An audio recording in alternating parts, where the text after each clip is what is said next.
Kumusta mga brad? Ito nga po ang Honda Style 160. Isa nga po ito sa mga retro classic scooter ni Honda na hinihintay nga din po ng mga tao dito sa atin. Oo, nandito na yung kapatid niya, si Giorno Plus 125 na iniipit nga po ng mga kamoting ahente ngayon.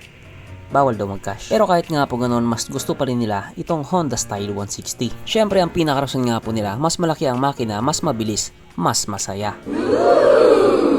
Yun nga po ang kwento ng mga kamag-anak nila nung nakaburol na sila.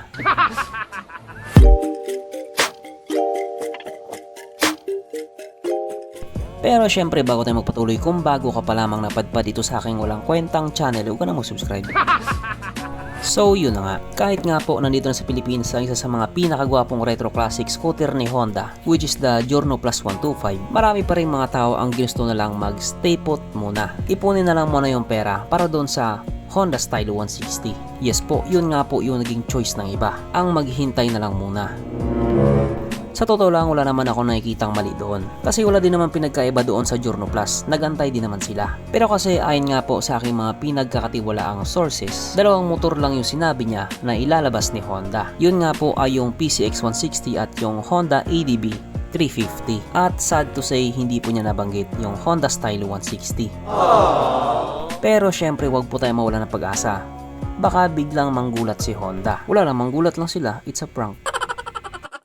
Pero kung ikaw nga po yung tipo ng taong gusto talaga magkaroon ng Honda Style 160 at inip na inip ka na, baka pwede na sa'yo itong motor na ito. Ito nga po ang SYM Tuscany 150. Na kung itsura lang din naman ang pag-uusapan, wala na tayong pag-uusapan. Kitang-kita din naman kasi sa kanya na magkahawig talaga sila ni Honda Style 160. Siguro dito kinopya yung Honda Style 160. Joke lang. Para nga po doon sa mga hindi nakakalam, ang SYM po ay quality din talaga. Ito nga po ay isang brand na nanggaling sa Taiwan, na masasabi nga din po natin kasing tibay din ng Japanese brand, pero mas mura. Quality na, affordable pa. At itong classic scooter nga po na ito ay nabuo sa collaboration ni GPX at ni SYM. GPX Motorcycle na isang brand din na nanggaling sa bansang Thailand. Yung design niya nanggaling sa Thailand, tapos yung makina naman niya nanggaling sa Taiwan. O diba, hindi rin talaga basta-basta yung background niya. Kaya kung sakaling hindi ka na makapaghintay doon sa Honda Style 160, baka ito na yung motor na para sa'yo. Kaya dahil dyan, pag-usapan na lang muna natin kung ano meron sa motor na ito at kung gaano nga ba talaga siya kaganda. So ito nga po ang SYM Tuscany 150 na mayroong 149.6 cubic centimeter engine displacement, 4-stroke single cylinder, single overhead cam with 2 valves. Yun lang kasi 2 valves na talaga siya. Unlike doon sa Honda Style 160 na naka 4 valves na. Pero wala naman pong problema doon. As long as masatisfy ka lang niya, pwede na. Naka electronic fuel injected, kaso lang ito po ay naka air cooled pa din. Panis yan sa Honda Click 125. Yun lang din, kasi nga 150cc siya pero naka air cooled pa din siya. Pero kasi modern retro classic naman po ito. Kung babalikan po natin yung ibang mga retro classic scooter, kahit nga po matataas yung mga engine displacement nila, naka air cooled pa din sila. Depende naman kasi yan sa compression ratio nila. Kapag mababa yung compression ratio, hindi ganoon kainit, kaya pwede na kahit air cooled lang siya. Pero kapag mataas naman yung compression ratio, kailangan talaga naka liquid cooled. At speaking of compression ratio, ito nga po ay mayroong 10.7:1. So mababal ay yung compression ratio niya, kaya air cooled lang siya. Yung Honda Giorno Plus 125 tsaka Honda Style 160 parehas naka liquid cooled yun. Yung Giorno Plus 125 kasi 11.5:1 yung compression ratio niya. Mataas yun. Yung Style naman, yung compression ratio niya ay 12.0:1 or 12:1 na mataas din po. Kaya required talaga na naka liquid cooled sila. Kung hindi mo pa rin na-gets yun, baka hindi ka love ng mama mo. Pagdating naman po sa kanyang power, ito po ay mayroong 11.4 horsepower, 8,000 RPM, 11.4 Nm of torque at 5,500 RPM. Na ayon nga po sa mga taong nakagamit sa motor na ito daw po ay kayang tumakbo sa bilis ng 117 kilometers per hour. Top speed nila yon sa ibang bansa. Pero dahil nandito na nga po siya sa Pilipinas, kaya na niyang umabot ng 130 kph. Syempre, ibang usapan na kapag Pinoy na nakasampa.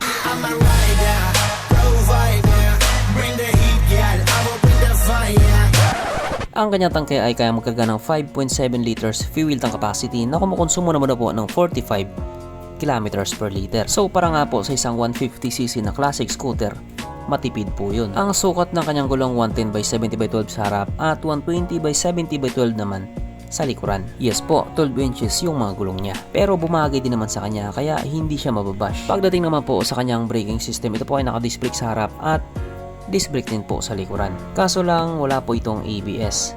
Pero meron naman siyang CBS or combi brake system. Pero okay lang naman yun, basta gamay mo na yung preno niya, wala kang magiging problema. Ang kanyang seat height ay may taas na 780mm at 101mm naman ang kanyang ground clearance. At ang motor nga po na ito ay may kabuuang bigat na 123 kilograms na para nga po sa isang 150cc na classic scooter, sakto lang yung bigat niya. Mapunta naman po tayo sa iba po niyang mga features. So ang ilaw nga po sa motor na ito, naka full LED na po, na may pagkakahawig nga po sa mga ilaw ni Style 160. Ang kanyang gauge panel ito po ay naka full digital, na maganda nga din po yung pagkakagawa nila, malinis. At syempre kahit nga po sabihin natin ito ay isang classic scooter or modern classic scooter, naka-keyless din po siya, hindi rin siya magpapahuli. At syempre hindi nga din po mawawala sa motor na ito ang kanyang USB charging port, na para kahit saan ka nga po magpunta hindi ka na mangangamba na baka malubat yung cellphone mo, kasi nga manonood ka pa ng Pornhub.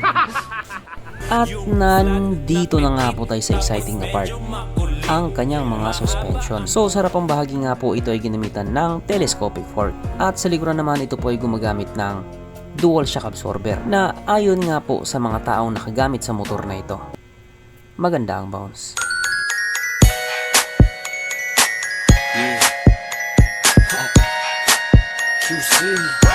Syempre, meron pang isa.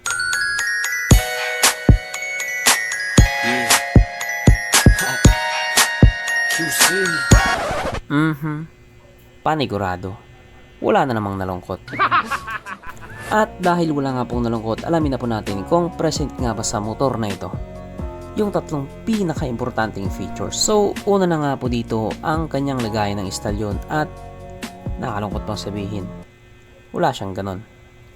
Wala siyang lagayan ng istalyon. Pero meron naman po siyang sabitan ng pulutan.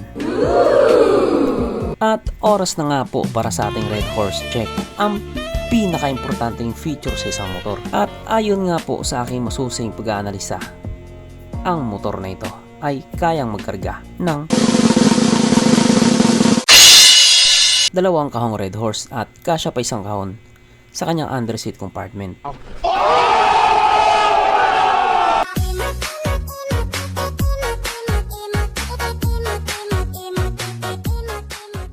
So therefore ang motor na ito ay talagang recommended. At regarding naman po sa kanyang presyo, ito good news, kasi noong una nga po itong nilabas, ito po ay nagkakalaga ng 126,900 pesos. Tapos makalipas ang lang buwan, bumaba ito ng 115,900 pesos. At finally sa ngayon nga po yung presyo niya ay nagkakalaga na lang ng 108,900 pesos. Wow! Talagang wow, sobrang baba na po yan para sa ganyang kagwapong retro modern classic na scooter. Kasi kung titignan natin yung presyo ng Giorno Plus 125cc lang yun, pero nagkakalaga yun ng 101,900 pesos. What more pa kaya kung ilabas na sa Pilipinas yung Honda Style 160. Kaya yung presyo nga po ngayon ng SYM Tuscany 150 ay talagang sulit na sulit. At huwag nyo din pong questionin yung quality niya, kasi nasabi ko na kanina, kasing tibay din po ito ng mga Japanese brand. Kaya kung sakaling trip mo na ang motor na ito, sabihin mo na sa mama mo. So hanggang dito na lang muna mga brad. Kung may gusto kong sabihin or gustong idagdag doon sa mga sinabi ko, mag-comment ka na lang mo sa ibaba. Okay, bye.